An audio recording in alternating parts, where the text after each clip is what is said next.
Welcome to the Superpowers for Good show. I'm your host, Devin Thorpe. Monique Ntumngia, founder and CEO of Green Girls Organization in Cameroon, joins us today to discuss her work. She's using artificial intelligence to build her social enterprise, helping women and girls in low-income communities get solar power, clean cooking fuel, and sustainable incomes. She'll also teach us how to master her superpower, overcoming adversity. Well, I am so excited to have with us today Monique Ntumngia, who is one of the most impressive people I've ever had the opportunity to connect with. She's working in Cameroon and neighboring countries doing phenomenal work, especially around women's empowerment, eradicating poverty, and climate change. So she's really, really an impressive woman. Monique, welcome to the show. We're thrilled to have you back.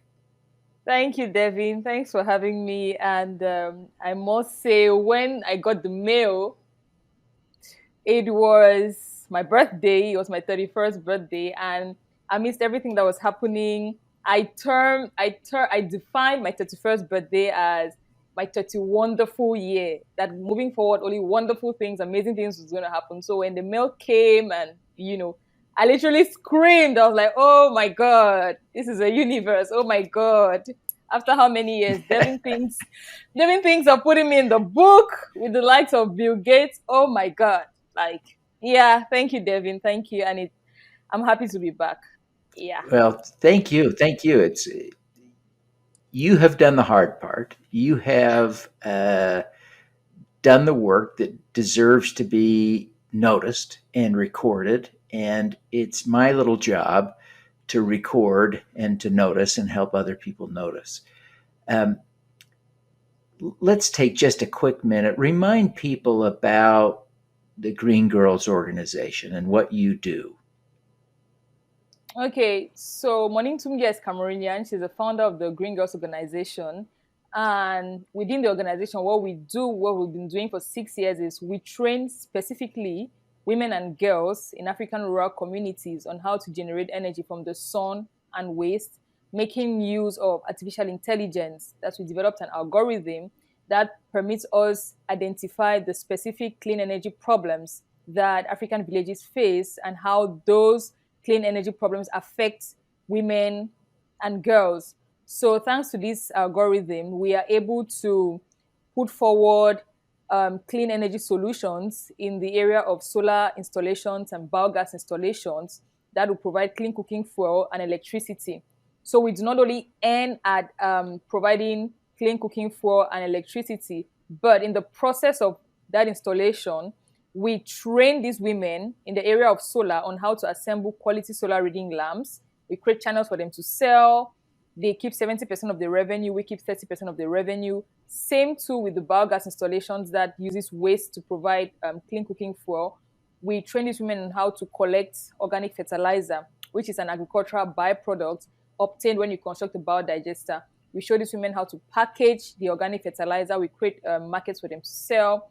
They keep 70% of the revenue. We keep 30% of the revenue. That way, it's a win-win. That way, we do not get to, survive solely on grants, because whatever we make from the revenue, we run our office. We are able to impact other communities, establish focal points that, follow up in every community that we have been able to impact. So that's what the Green Girls Organization has been doing for the past 6 years. Well, and it is amazing work, and you've received some appropriate accolades for that work.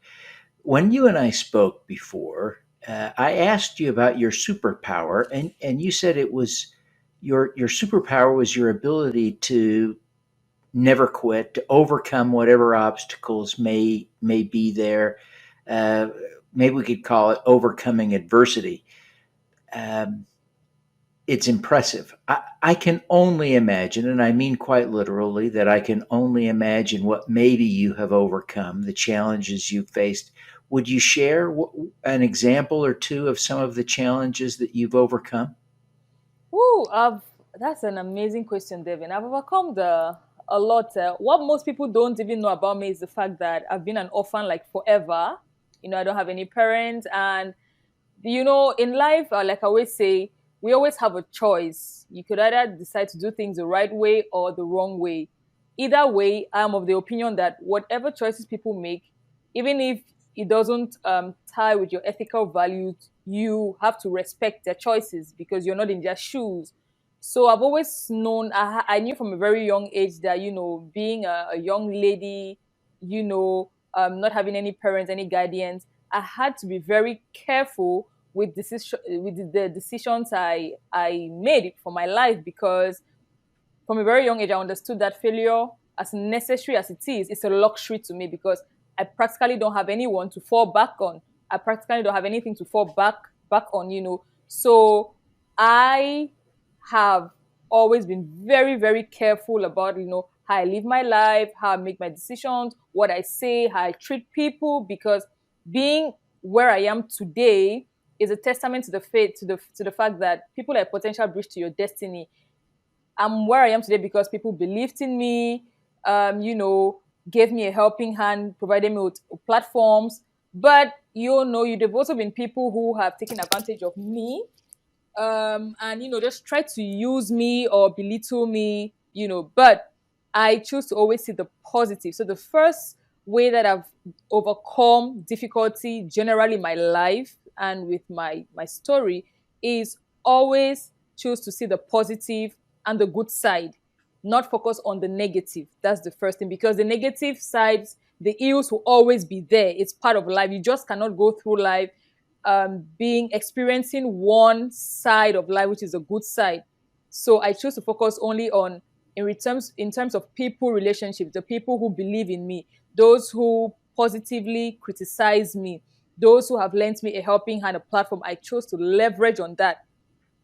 And for those who, try to make my life a living hell, or, take advantage of me, it fueled me to be a better person, to work harder, and to prove them wrong. That's the first thing. The second thing is believing in myself, my ability, before others believed in me. Because people can only do so much in your life, but it all depends on us.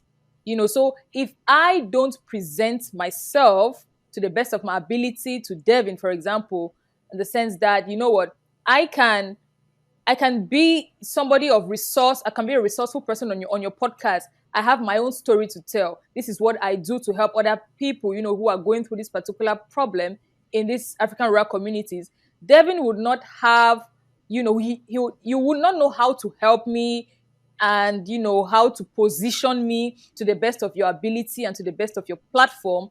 So focusing on the bright side of life, the positive side of life, against all odds, choosing to see the best in people, in situations, and also believing in myself. So the two main ways I've been able to, overcome adversity generally. Yeah. You know, Monique, you might assume that some of us have some understanding of what it would be like to grow up an orphan in Cameroon. But I assure you, most of my audience would have no idea what that experience is like. And maybe it's too hard to talk about. I don't know. And I respect that if it is. But if you could give us some education about what that experience was like to grow up an orphan in Cameroon, we'd really appreciate it. Well, that's not a problem because I believe there's power in us sharing our stories. You don't know who you are, motivating or encouraging out there. Losing my dad at 12, but prior to that, being a victim of tribalism because my parents were not from the same tribe or ethnicity. So losing him did not only come with losing a parent that young, but it came with the fact that everything was taken from us, from my mom at the time. So experiencing all of that, going from having so much to having almost like nothing, living in the house where we didn't have electricity, we didn't have potable water because the property was taken, everything was taken, was stripped of my mom, even though they were legally married. It was hard, but from a very young age, and that was actually like, the defining moment that I found my purpose in life at the age of 12. But the purpose was not refined, it was not very clear the way it's clear now. Then later on, moving on in life and then losing my mom to breast cancer, I've seen both worlds, you know. So it was very hard. It has been very hard. And for the first time ever, that was last year, I actually went for therapy. I actually went for therapy because over the years, from a very young age, from 12, I've been working in the sense of doing like petty jobs to make ends meet, to fulfill my goals and all of that. So I've always leveraged on work, and just moving forward to cover up, a lot of the scars and a lot of the psychological trauma I've been through. So it's always been the fact that, oh, okay, this happened to you. You don't deal with it because, first of all, mental health, mental awareness is still something that is taboo in the African society. It's looked upon like white man sickness. It's looked upon like, oh, you're spiritually possessed. But mental illness, depression, anxiety is a huge thing. I never knew that the fact that I just cannot thrive in an environment that everything is not planned is a form of anxiety. And that's like, nobody has that kind of like a perfect life. But that was me because I was conscious of the fact that, oh, I don't have parents. I don't have anybody to fall on. So I must always have like 10 plans. If this one fails, this one has to work. So, and breaking down was never an option to me. It was never an option. It's always the fact that, okay, even if when I'm breaking down, like there's a time watch, that kind of, hey, girl, if you're crying, you got to stop crying at this time because you have to keep going. It was not up to the lockdown came, and then I saw how I did not have control. Like for the first time, I did not have control. And this pandemic affected everybody. I don't care whatever, domain you were, it affected everybody, good as bad. So I saw myself for the first time in 18 years. I did not have a solution to keep working. I could not be on any platform, to talk about what we were doing.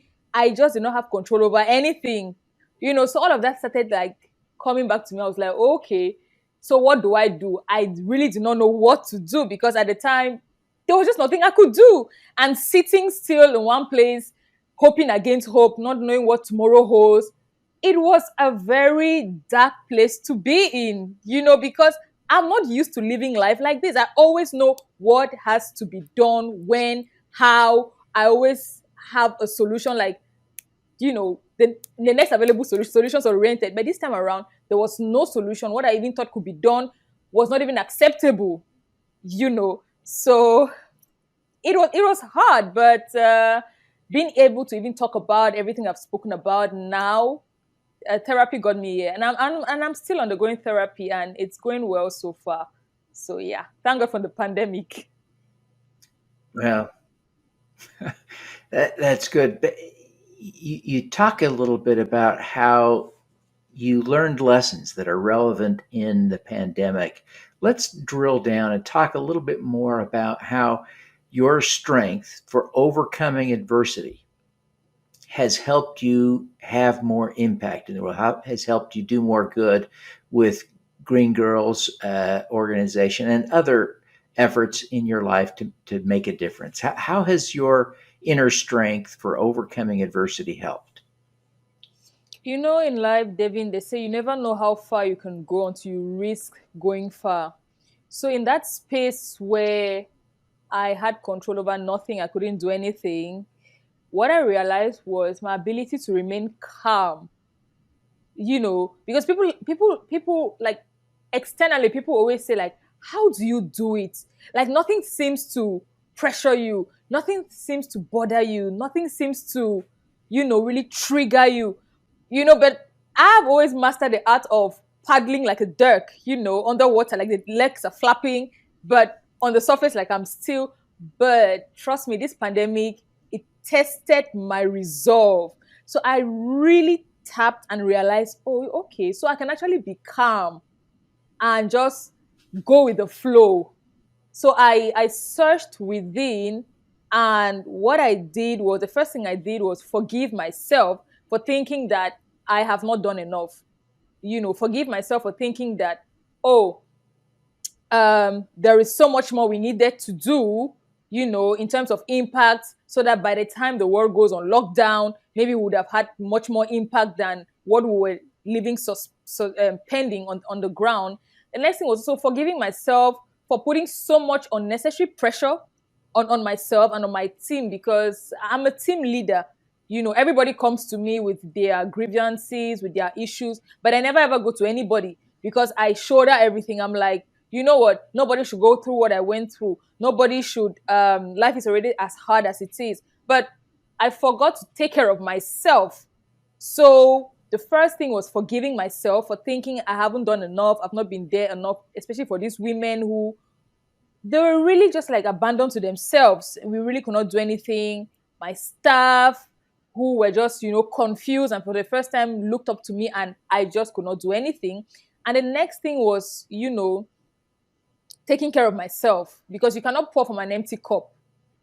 Take care of myself, take care of my mental wellness, so that when all of this passes, because these too shall pass, I am in a best frame of mind, like to pick up, and I have a clearer, vision of, what we should do, how we can prepare for this kind of a thing in the future. So like that's how I was able to, just go through it, forgive myself, and for thinking I wasn't enough, I hadn't done enough, and take care of myself, especially my mental wellness. Over the years, prior to and since the pandemic, you've really accomplished a lot. Maybe you could just take a minute and put your accomplishments on the table for us so that we can put your superpower, overcoming adversity, into the context of what you've done. The impact has been it's been amazing. As it stands, it's over 48 African rural communities that we've been able to impact.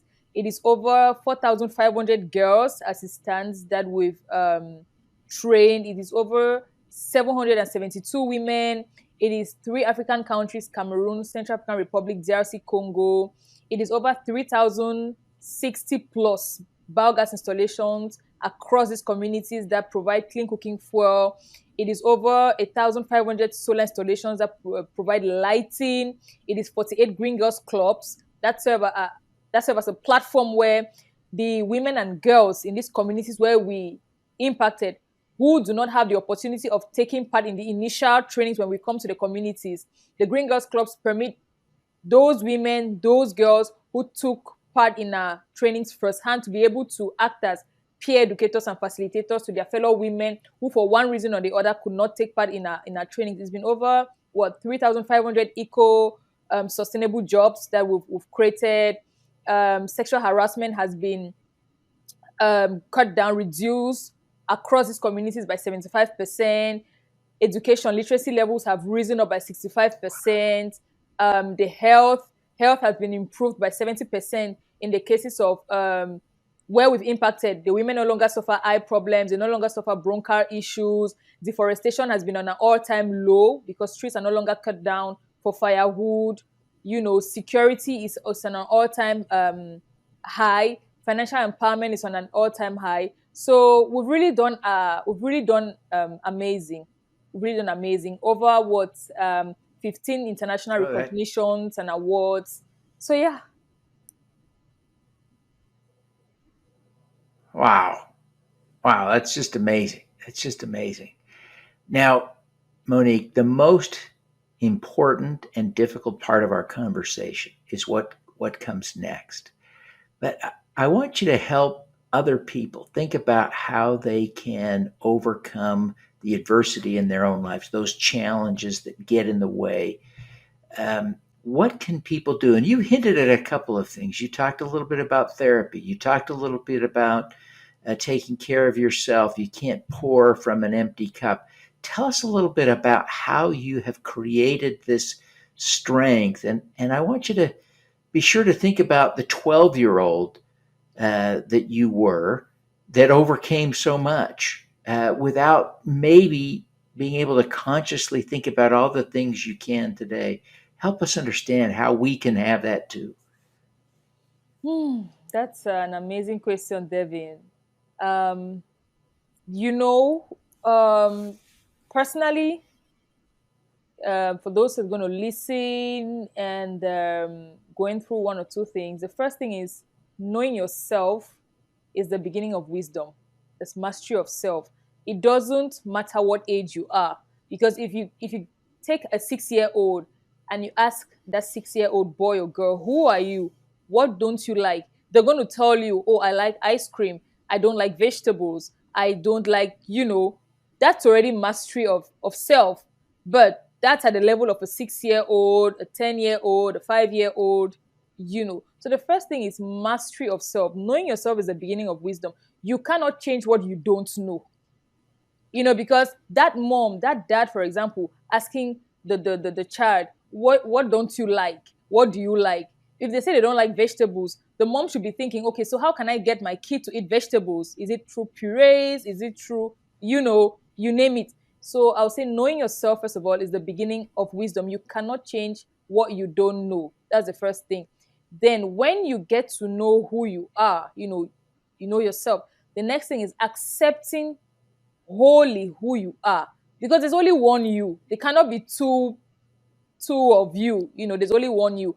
Accept who you are, the good and the bad.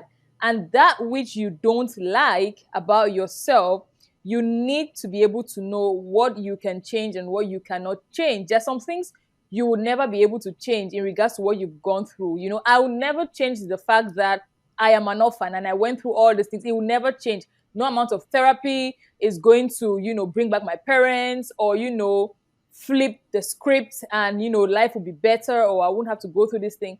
It's accepting that that's your life. You will live with it, but that's not going to define you.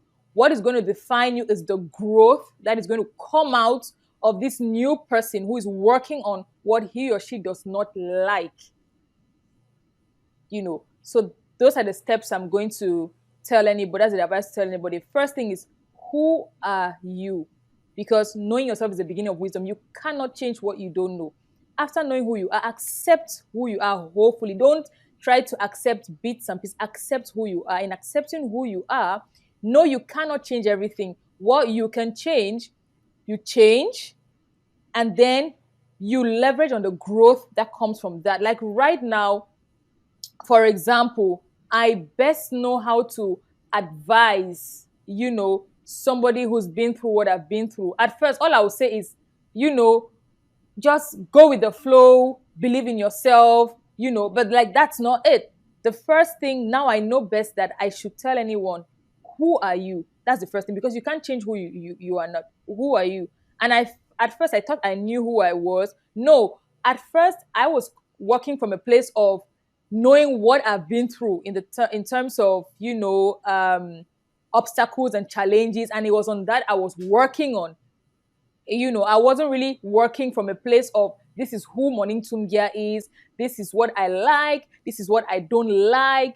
I mean, people will definitely define you. Platforms will define you based off of awards, based off of where they think you should be in regards to your work and all of that. But who are you? I always thought I knew who I was, but no, I was acting from a place of, this is what I went through in life.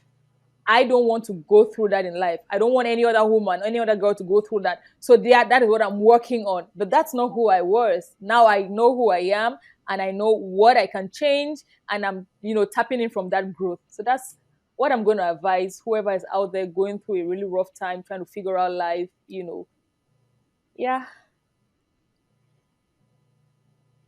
Well, that's really amazing, Monique. As you think about who you are, um, has that changed over the years since you were 12? You said you're 31. That's 19 years since you were 12. Do you think you have changed? Have you grown? Can people like me hope that in 19 years we'll be different or better, or are we stuck being who we are? No, the constant thing in life is change, Devin. I've definitely changed in very many ways. At first, for example, growing up, I used to be very aggressive. Not like come at you like fight, but the way I used to react to issues, especially issues concerning, sexual harassment that I've been a victim of, people trying to take advantage of me and stuff like that. I'll come across like I'll be very aggressive and like just like very aggressive.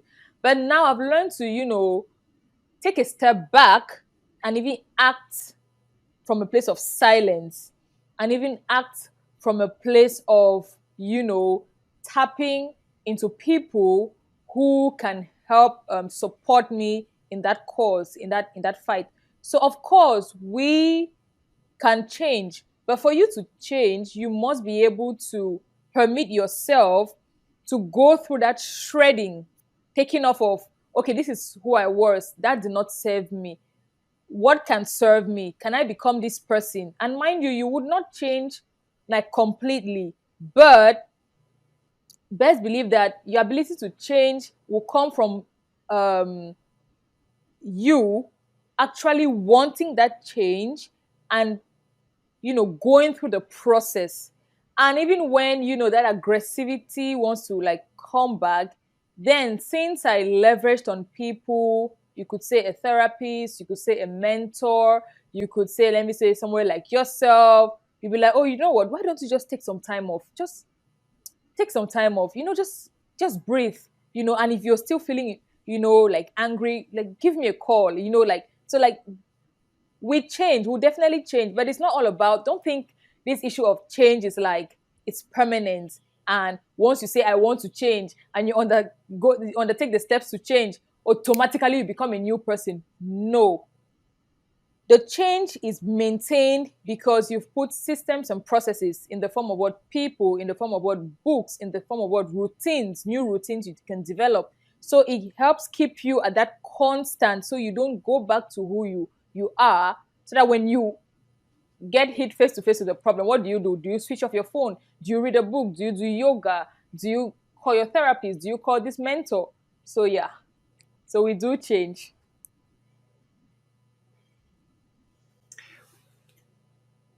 Does the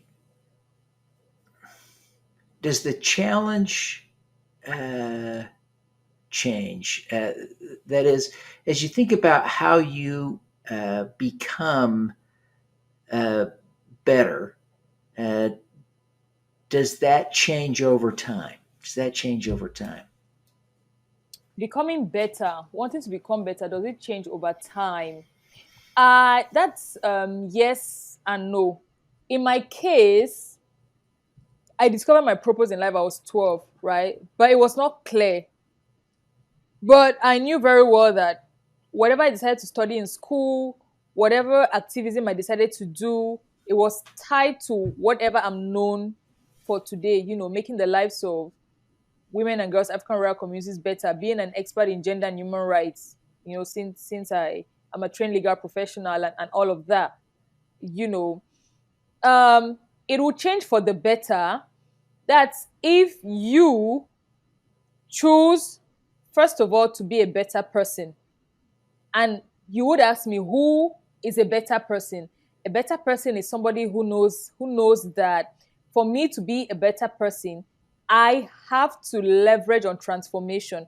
I have to go with the flow of how things are happening. I have to keep the company of those who see the good in me and want to see the best in me. you know I have to develop routines, that will help me tap more, because there's always more in us. Don't think because you've arrived here like that's it. No, you just never know how far you can go, Devin, until you risk going far.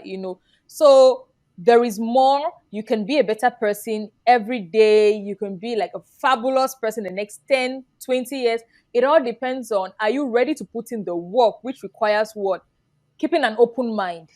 But in keeping an open mind, not just taking in, absorbing whatever, but keeping an open mind and feeding that mind with what? Amazing routines, keeping great company of people who will positively criticize you, who see the good in you, who give you a helping hand, who believe in you, who speak positivity and speak life into you. And you might not be able to change if you are just, static. If you're like adamant to change, you're like, I want it like this, and this is how it's going to be. Where you keep that kind of closed mindset, you don't want to change, you don't want to learn everything, you know it all, then you're not going to change. Then you just find yourself in this vicious cycle. So it's a yes and no, but it all depends on the individual.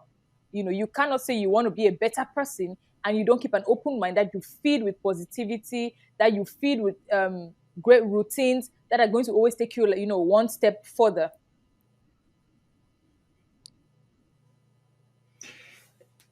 It seems to me, and maybe I'm wrong, but I think from a fairly early age, when you were facing some of your biggest challenges as a 12 or 13-year-old girl, your father died, your mother's dying, it seems to me that part of what was going on with you was that you were trying to make the world a better place. You were fairly cause oriented fairly early. And I'm wondering if is it fair to think that that orientation, that desire to help other people, did that in some way contribute to your ability to overcome challenges? Of course.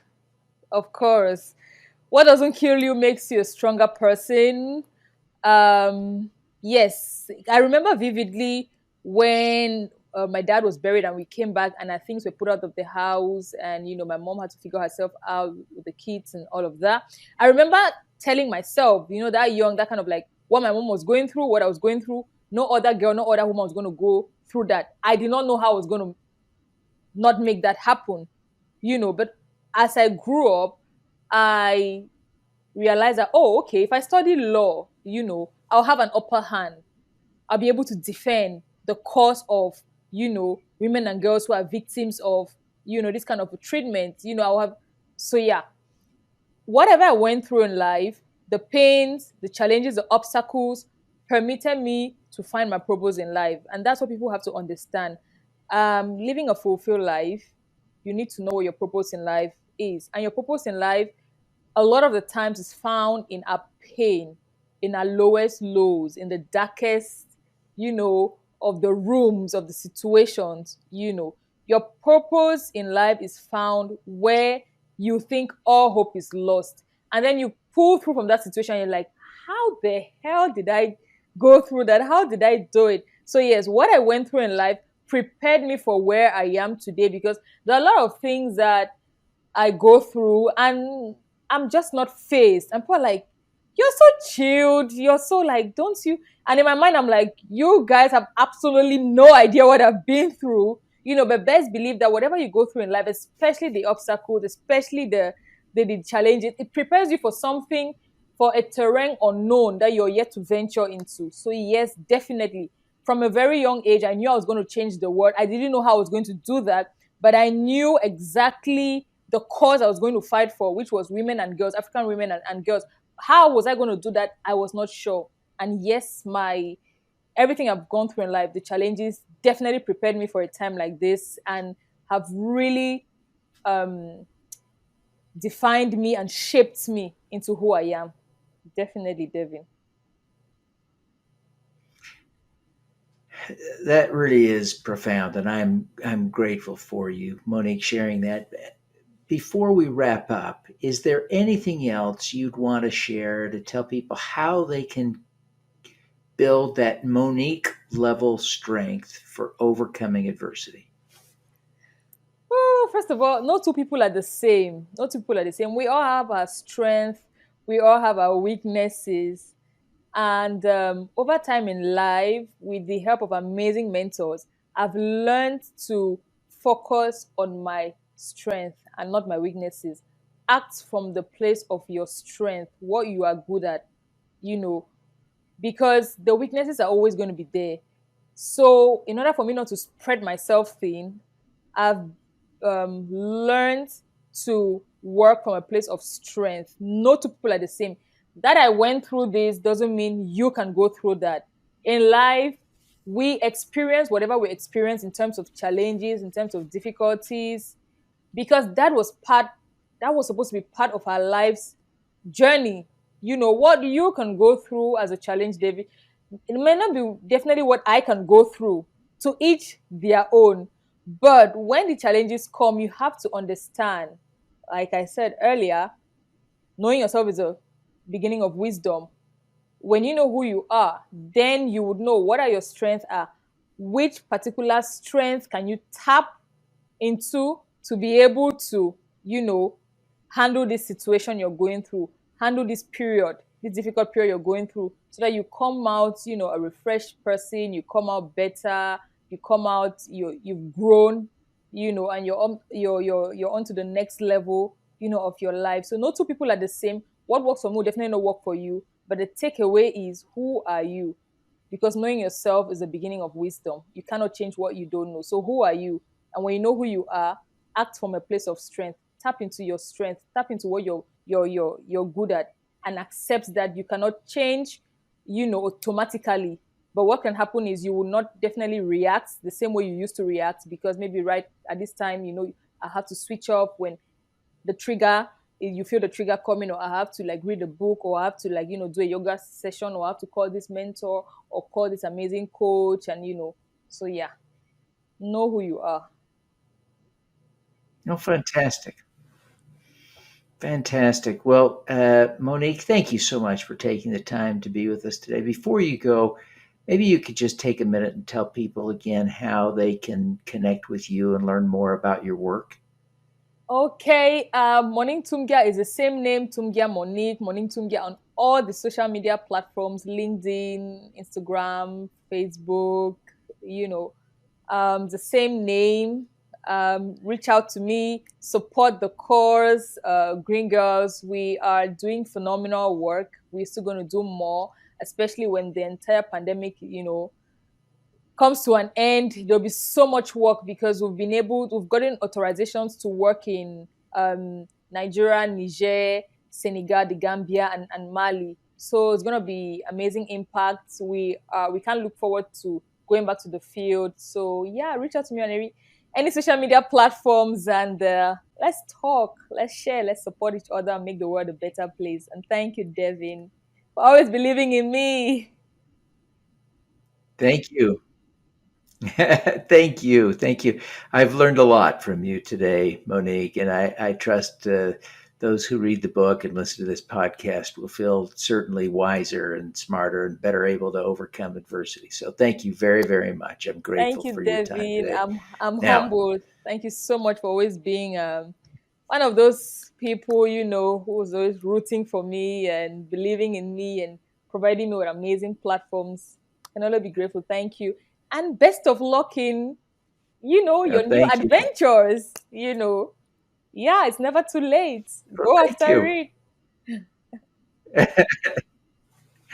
it. Thank you very much. All righty.